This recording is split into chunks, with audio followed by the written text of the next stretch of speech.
واتل عليهم نبأ إبراهيم إذ قال لأبيه وقومه ما تعبدون قالوا نعبد أصناما فنظل لها عاكفين قال هل يسمعونكم إذ تدعون أو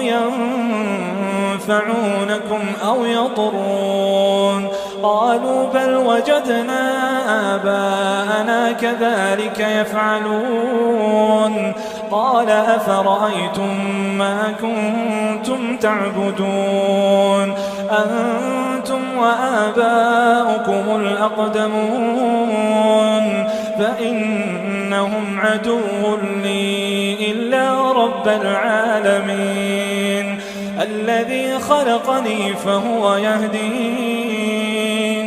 والذي هو يطعمني ويسقين وإذا مرضت فهو يشفين والذي يميتني ثم يحيين والذي أطمع أن يغفر لي خطيئتي يوم الدين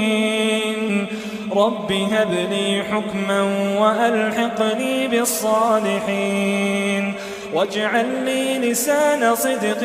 في الآخرين واجعل لي من ورثة جنة النعيم واغفر لأبي إنه كان من الضالين ولا تخزني يوم يبعثون يوم لا ينفع مال ولا بنون إلا من أتى الله بقلب سليم وأزلفت الجنة للمتقين وبرزت الجحيم للغاوين وقيل لهم أين ما كنتم تعبدون من دون الله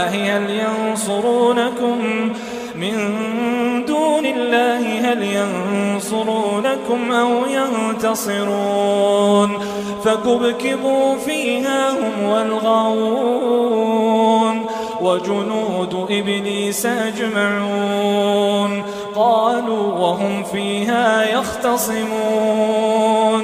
تالله إن كنا لفي ضلال مبين إذ نسويكم برب العالمين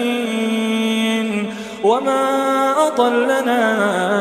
إلا المجرمون فما لنا من شافعين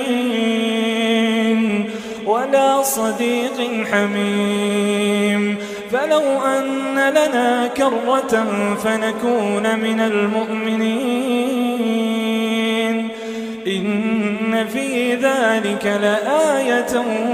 وما كان أكثرهم مؤمنين وإن ربك لهو العزيز الرحيم.